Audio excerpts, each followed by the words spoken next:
오늘 저희들 이 코로나 바이러스가 좀 심하게 지금 확산되는 가운데 저희 교회에 우리 김진희 집사님 가정의 이튼이 또 확진이 됐습니다. 그래서 지난 주간에 저도 하나님 앞에 기도 많이 했고, 어제 아침에 문자를 받았는데 집안에 그 김진희 집사님 부부와 또 그 아론인가요? 그 형은 아무런 그 증상이 없이 또 검사를 했는데 그 네거티브로 그렇게 나왔다 그럽니다. 그래서 그 지금 이튼이 잘 회복되도록 그렇게 지금 기도하고 있고,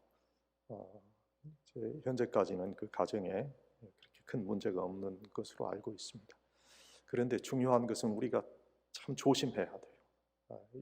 물론 하나님께서 우리를 지키실 줄 알지만 하나님께서 일반 계시를 통해서 우리에게 알려주시는 것 있잖아요. 그건 커먼 센스죠.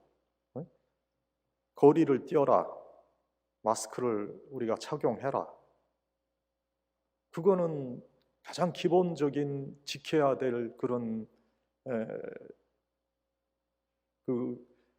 말하자면은 그 약속과 같은 것인데, 그거 안 하고 나는 괜찮다 이런 것은 오히려 하나님께서 우리에게 알려주신 그런 지극히 일반적인 상식에 반하는 그 무모한 믿음이다, 그렇게 생각합니다. 그러니까 지킬 건 잘 지키고 그 외의 것은 하나님께 맡기고 가면 되지 않겠어요?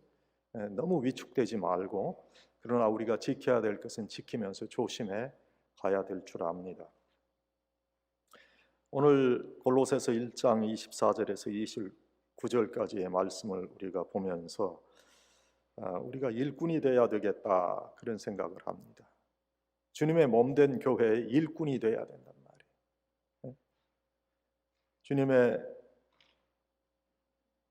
몸인 이 주님의 교회를 어떻게 우리가 섬겨야 되는가 하는 그 귀한 말씀, 그리스도의 남은 고난을 위해서, 주의 몸된 교회를 위해서 주님의 그 남은 고난을 내 육체에 채운다, 이런 귀한 고백을 사도 바울이 한 것과 같이 우리가 바로 그러한 고난을 감당하면서 주님의 일꾼으로 세워져야 되겠다 하는 거예요. 오늘 이러한 말씀을 우리에게 준 이 사도 바울은 기독교 역사상 가장 대표적인 그러한 일꾼인 것을 우리가 알 수 있어요. 우리가 잘 알듯이 그는 원래 그리스도를 반대하던 그런 사람이었어요. 그런데 예수 그리스도를 위한 사람이 되었고, 그는 철저한 유대교 율법주의자였지만 이방인의 전도자가 되어서 교회의 일꾼으로 충성 다해서 한평생을 주님을 위해서 헌신했다. 하나님께서는 이러한 사도 바울로 하여금 하나님의 뜻을 이루시기 위해서 일꾼을 삼으셨어요. 사랑하는 여러분, 오늘 여러분은 교회의 일꾼이라고 생각하십니까? 아니라고 생각하십니까? 여러분은 일꾼이라고 생각하는데 하나님께서는 아니다, 너는 일꾼이 아니다, 그러면 어떡하실래요? 어떤 특별한 사람만이 교회의 일꾼이 되는 것은 아닙니다. 우리 모두가 교회의 일꾼이요, 교회의 사역을 감당하는 그런 사람이라고 하는 것을 잊어서는 안 됩니다. 하나님께서는 하나님의 일을 이루시기 위해서 우리 한 사람 한 사람을 부르시고 그리고 그리스도인으로 만들어 주셨어요. 오늘 본문 말씀을 통해서 교회의 일꾼은 어떤 사람인지 그것을 한번 생각해 보려고 합니다. 자, 여러분이 일꾼인가 일꾼이 아닌가 한번 생각해 보세요. 가령 예를 든다면 어떤 영화를 제작하는 그런 사람이 있고 그 제작된 영화를 보는 사람이 있다고 생각을 해봅시다. 제작된 영화를 보는 사람은 영화 관객이고 영화를 만드는 사람은 프로듀서인데 관객은 제작된 그 영화를 보면서 엔조이하면 돼요. 즐기면 돼. 그런데 제작자는 거기에 비용이 들어가고 그 비용을 다시 빼내야 되고 그래서 그 제작에 참여했던 자들에게 다 수고비를 분할해서 나눠줘야 되고 그런 책임이 있는 거예요. 리스폰시빌리티가. 그 영화 관객들은요, 영화가 있으면 그냥 보면 되는 거예요. 그죠? 즐겁게 보면 돼. 그들에게는 하나의 사이트싱 같이 관람하는 거예요. 그러나 영화를 제작하는 제작자에게는 그는 퍼포먼스예요. 이걸 어떻게 잘 정말 예술혼을 담아서 그것을 잘 할 수 있을까? 그 영화의 음향이나 무슨 그 카메라로 이렇게 비추는 거나 조명이나 뭐 이런 모든 것 또 거기에서 연기하는 배우나 이 퍼포먼스란 말이에요. 이 영화 관객들은 영화 보다가 이거 별 마음에 안 든다 하면 그냥 가버리면 돼요. 그런데 영화를 제작하는 사람은 거기에 스틱 어라운드 하는 거예요. 끝까지 잘 되든 안 되든 책임을 져야 되니까. 영화 관객에게 있어서 영화를 만들고 하는 건 그건 자기 일이 아니고 남의 일이에요. 그렇죠? 그런데 영화 제작자에게는 그건 자기 일이에요. 교회에서도 가끔 그런 모습을 볼 수 있어요. 목사님, 수도꼭지가 셉니다. 그 목사가 알아야 되니까 말씀하시는 줄 알지만 목사님 수도꼭지가 새서 제가 고쳐왔습니다. 그런 얘기를 하시는 분은 없더라고. 지금까지 제가 교회 생활 지금까지 해보는데 그런 분이 별로 없어요. 심지어는 저기 휴지 떨어졌습니다. 그런 얘기는 하면서도 휴지를 안 주어요.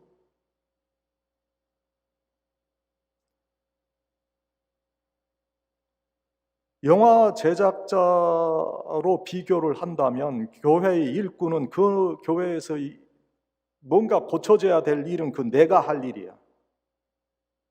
그런데 영화 관객들은 그는 somebody else's work. 누군가가 해야 될 일이라고 생각하지 자기 일이라고 생각합니다.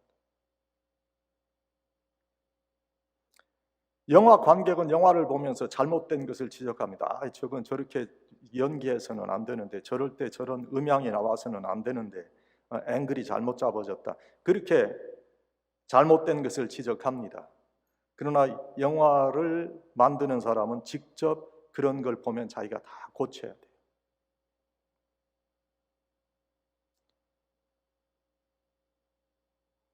그 영화 관객과 같은 교인은 봉사해야 합니다. 교회에서 섬겨야 합니다. 도와야 합니다. 전도해야 합니다. 말은 잘해요. 그런데 그런 말만 한단 말이에요. 영화를 프로듀서하는 그런 사람과 같은 교인은 직접 섬기고 봉사하고 직접 돕고 입을 벌려 전도하고 그리고 자신이 몸을 움직여서 섬기는 거예요. 관객과 같은 교인은 교회 부흥을 말해요. 교회가 부흥돼야 돼. 이런 때 우리가 이 코로나 이런 때 더 열심히 모여야 됩니다. 말은 해. 그런데 정작 교회 부흥을 위해서 기도하고 땀을 흘리고 그런 모임에는 참여하지 않아. 영화 관객과 같은 교인은요, 비본질적인 것에 집중해서 그걸 주목하는 경우가 많아요.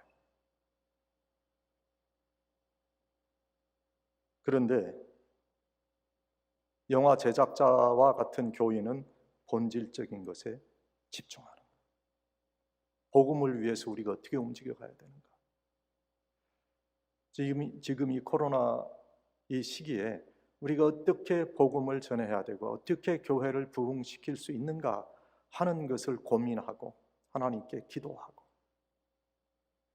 그리고 그것을 위해서 움직여 가는 그런 교인들이 돼야 된단 말이에요. 자, 여러분 어때요? 여러분 일꾼이에요? 관객이에요?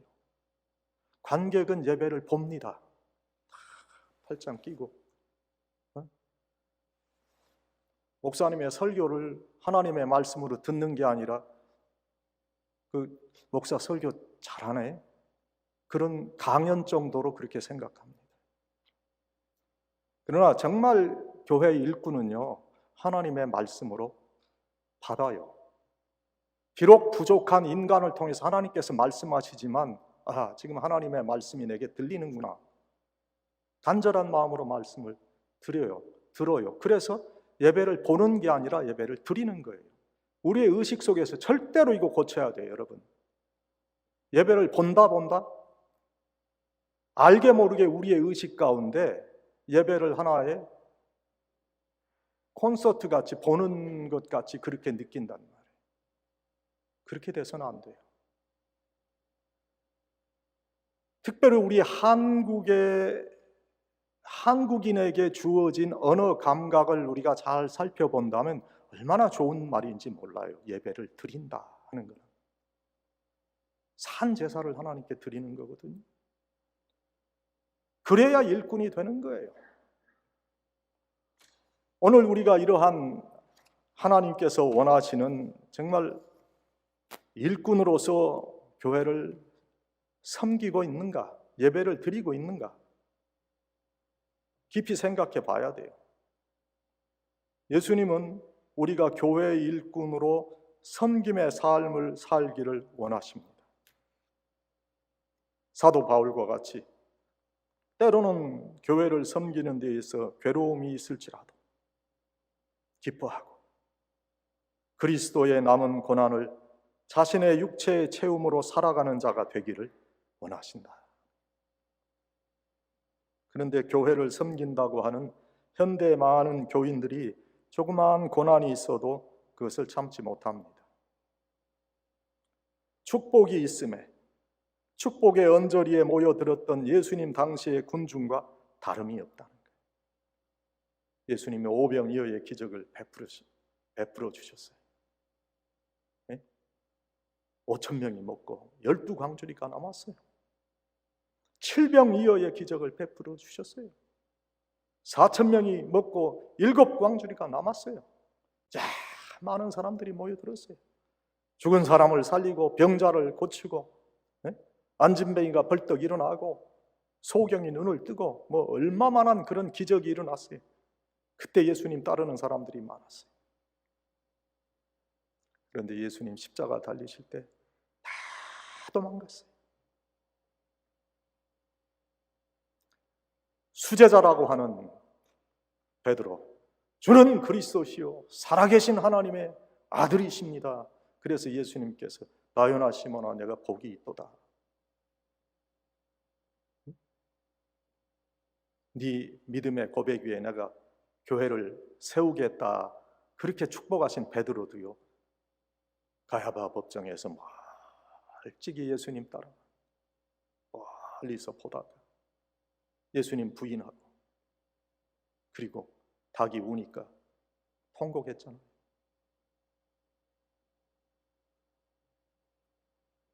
우리도 그런 교인이 아닌가 하는 거예요. 지금은 어려운 때입니다. 믿음을 가지고 우리가 살아가기가 어려운 때요. 이러한 때 우리가 믿음을 가지고 나가야 되지 않겠어요? 우리의 시대에 이런 어려움이 있었습니까? 교회를 섬김에 있어서 이런 어려움이 없었어요, 지금까지. 그런데 지금 이런 어려움이 우리에게 있는 거예요. 건강의 위협, 삶의 위협, 경제적인 위협, 이런 것으로 인해서 믿음을 지키기가 너무 어려운 이런 때에 오늘 우리들이 이 믿음을 지키고 나가야 되겠다 하는 거예요. 일꾼은 고난에 동참해야 돼요.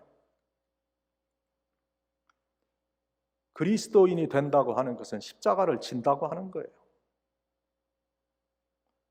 어떤 분은 예수님께서 우리 위해서 십자가에서 다 달려 돌아가시고 피 흘리셨으니까 우리는 그럴 필요가 없다? 그거는 우리의 원죄를 위한 노력이 필요 없다는 거지, 원죄를 없애기 위한 노력이 우리에게 필요 없다는 거지, 우리가 예수님을 위해서 지는 십자가가 필요 없다는 그런 뜻이 아니에요. 예수님이 십자가를 지셨다는 것은 예수님께서도 우리에게 누구든지 나를 따라오려거든 자기를 부인하고 자기 십자가를 지고 나를 따라야 한다 말씀하신 거예요. 그러니 예수 믿는다는 것은 십자가를 지는 거예요. 구경꾼은 십자가를 지지 않습니다. 부담이 없습니다. 언제나 방관자요, 관조자요. 자신은 한 발 물러서 있기에 누구에게도 간섭받지 않습니다. 그러나 책임 없는 비난자가 되기 쉽습니다. 그러나 일꾼은 모든 것을 책임지는 사람이요, 교회의 모든 사역에 자신이 속해 있다고 믿습니다. 그리고 그 사역을 이루기 위해서 교회와 함께 고난을 감당합니다. 일꾼은 교회가 주님의 몸이라고 생각합니다. 오늘 본문 24절에 보면 내가 이제 너희를 위하여 받는 괴로움을 기뻐하고 그리스도의 남은 고난을 그의 몸된 교회를 위하여 내 육체에 채우노라, 그렇게 말씀합니다. 여기서 사도 바울은 교회를 위하여 주님의 남은 고난을 감당한다, 그렇게 말씀하고 있는데 주님의 남은 고난이 뭐예요? 주님의 남은 고난이란 주님을 위해서 우리가 이 땅에서 교회를 섬길 때 고난당하는 것을 말합니다. 주님과 교회를 위해서 사도 바울이 당한 고난을 우리가 잘 압니다. 그는 유대인에게 얼마나 심한 미움을 받았는지 몰라요. 그는 심한 미움을 받아 돌에 맞기도 했고 여러 차례 죽을 고비를 넘겨야 했습니다. 고린도후서 11장 23절 이하에 보면 바울이 이렇게 고백하잖아요. 옥에 갇히기를 더 많이 하고 유대인들에게 40에 하나 감한 매를 5번 맞았습니다. 3번 태장으로 맞고 1번 돌로 맞고 3번 파선하는데 강의 위험과 강도의 위험과 동족의 위험과 이방인의 위험과 시내의 위험과 광야의 위험과 바다의 위험과 거짓 형제 중에 위험을 당하고 또 수고하며 애쓰고 여러 번 자지 못하고 줄이며 목마르고 여러 번 굽고 춥고 헐벗었노라. 그러나 오히려 날마다 내 속에 눌리는 일이 있으니 곧 모든 교회를 위하여 염려하는 것이라, 그렇게 고백했어요. 말로 다 할 수 없는 고난이에요. 이렇게 주님의 몸 되신 교회의 일꾼 된 사도 바울은 주님의 남은 고난을 감당했어요. 그래서 예수님께서도 사랑하는 제자들에게 자기 십자가를 지고 나를 따르라, 그렇게 말씀하셨던 거예요. 교회의 일꾼은 주님의 고난에 참여한다는 사실을 분명히 우리가 기억해야 됩니다.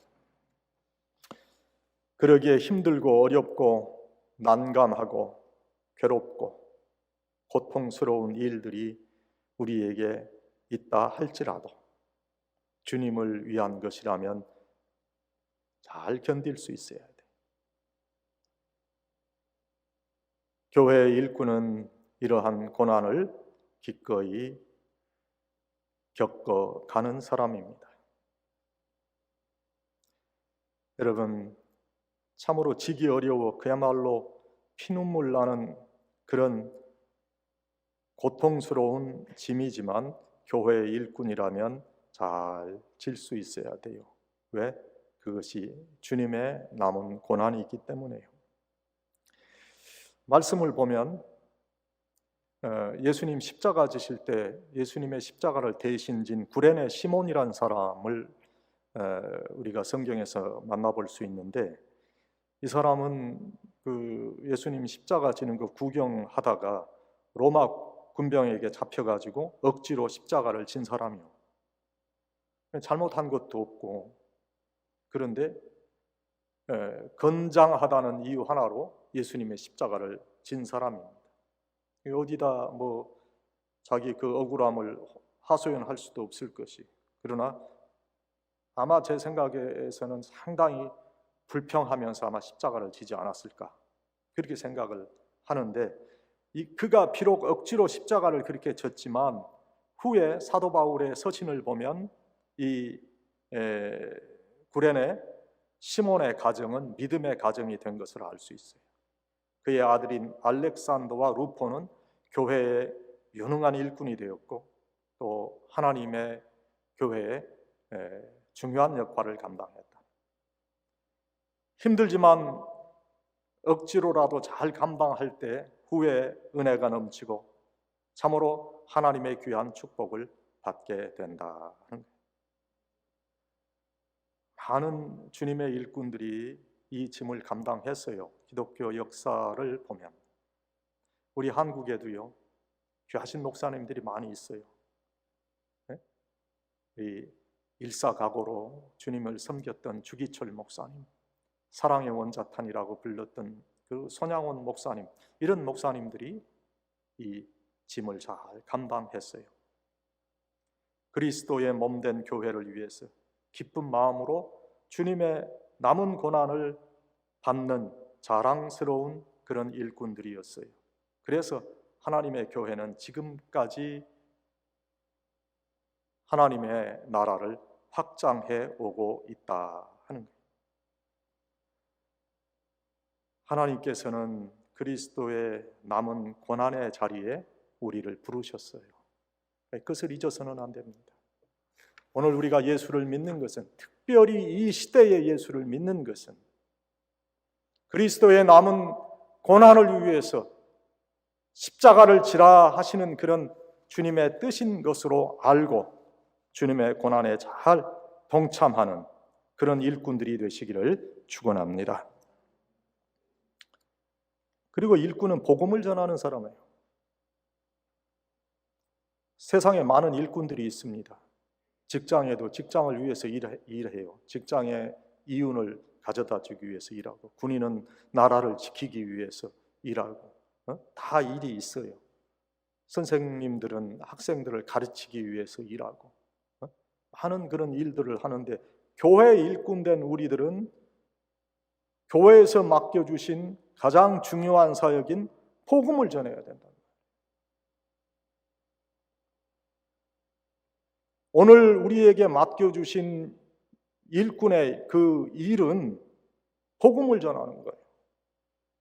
또 복음을 전하지 못한다 할지라도 복음 전함에 협조하는 사람이 되는 거예요.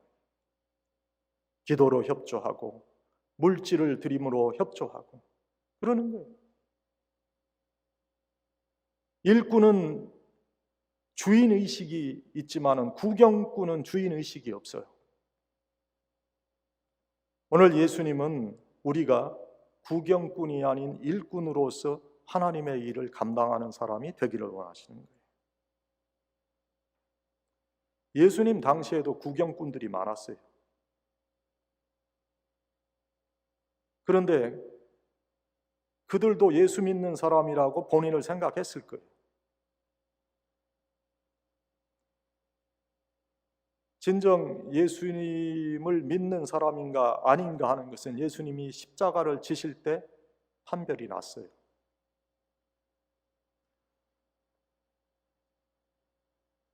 예수님께서 부활하신 후에 많은 주님의 일꾼들이 복음의 사역을 도왔어요. 사도행전 보면 그러한 사람들이 많이 기록이 되어 있어요. 사도 바울의 사역을 도왔던 아굴라, 브리스길라, 또 자주장사 루디아, 또 바울의 동역자였던 디모데, 누가, 마가, 실라, 바나바, 이런 사람들이 다 주님의 일꾼이었어요.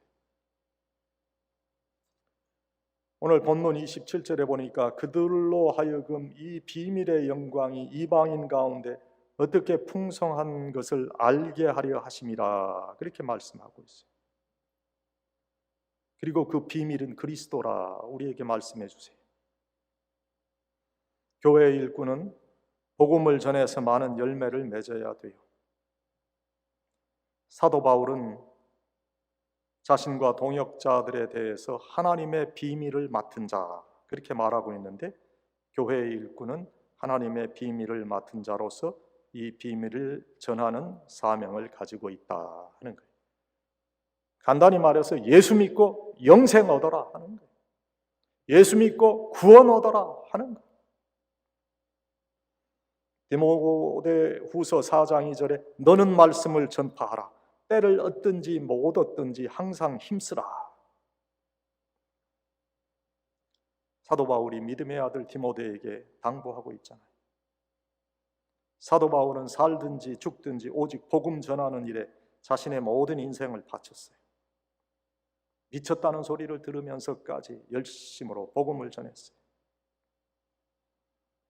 이 복음을 전하는 일을 마치려 하면은 나의 생명을 조금도 귀한 것으로 여기지 아니하노라, 이런 위대한 고백을 했어요. 사랑하는 여러분, 교회 일꾼은 복음을 전해야 할 그런 책임이 있어요. 복음을 전하는 것이 우리의 일이에요. 지금이 바로 복음을 전해야 할 때입니다.